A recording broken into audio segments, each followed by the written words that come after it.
Greetings everyone, Rob Chassner here, continuing in our series on Introduction to the different books of the Bible. And this introduction is for the book of Leviticus. Now, the book of Leviticus can be a very difficult book to read and study through. And it's likely that if you were to start your book by book study in Leviticus, it would be short-lived because it's just a real challenge. The name Leviticus is translated as pertaining to the Levites. Pertaining to the Levites. This was a book which was written for the Levites. This was an instructional manual for the priests. Now picture in your mind the nation of Israel is camped at the base of Mount Sinai. Moses has just come down off the mountain with this strange set of blueprints. And they build this thing, this tabernacle, and then the glory of God comes down and rests on top of the tabernacle. You find that right at the end of the book of Exodus, I believe chapter 40. When they're standing all around, the question has to be asked, what do you do with this now? It would be like if you lived a couple, maybe 200 or 300 years ago, and God came down to you in that culture with a blueprint to build an automobile, where no one had ever seen an automobile during this era. And so you build it, you look at the automobile, and you say, well, now what? Well, you would need to have an owner's manual to know what to do next and how it works. The book of Leviticus essentially is the owner's manual for the tabernacle, this unique structure which nobody has ever seen the likes of before. And the purpose of this tabernacle is to have a place, for God to dwell among his people.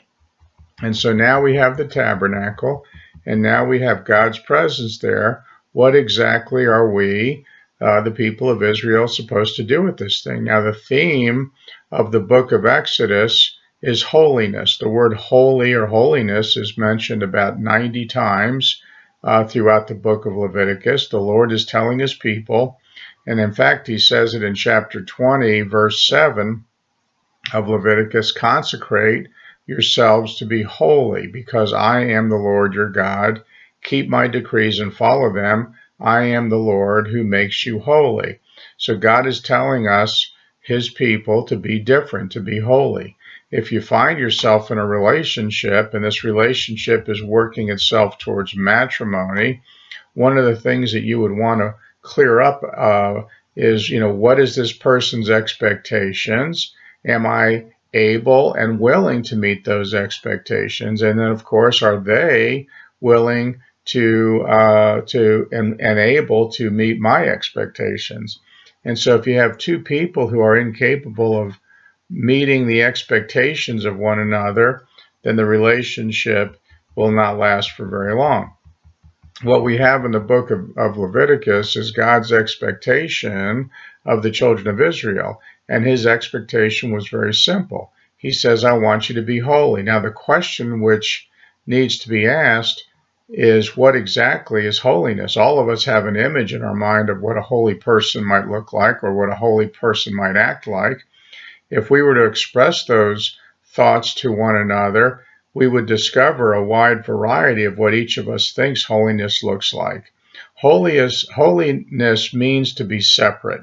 It means to be set apart from others. So if you are faithful to your marriage, you could essentially say, I am holy to my spouse. The idea being that I am separated unto my spouse, and I shall not share myself with anyone else.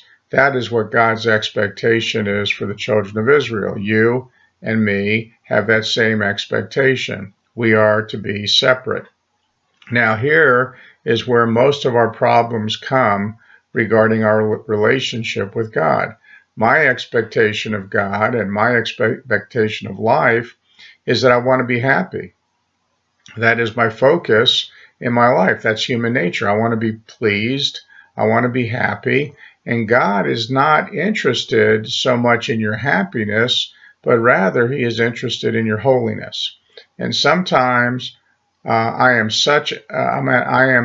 on such a quest to be happy that I can forget that God wants me to be on a quest to be holy. Charles Spurgeon said about holiness in the church, quote, "An unholy church, it is of no use to the world and of no esteem among men. Oh, it is an abomination, hell's laughter, heaven's abhorrence." And the larger the larger the church, the more influential, the worse of a nuisance it becomes. And when it becomes dead and unholy, it is the worst evils that have ever come upon the world, and it has brought more evil upon the world, and the world has not seen such evil as that has come from an unholy church. End of quote. When you study church history, you cannot defend it. Church history there's a long history of leaders within the church who wanted to be happy. They wanted money, they wanted power, they wanted control, and they forgot about the holiness issue. And likely that is what led the church or the world into the Dark Ages. And so the theme about Leviticus is that of holiness. And the first several chapters deal with the 5 different sacrifices that we are to bring, which is where you begin when we start verse by verse study. All right, I hope this has been helpful and informative. Thank you for viewing, and good day.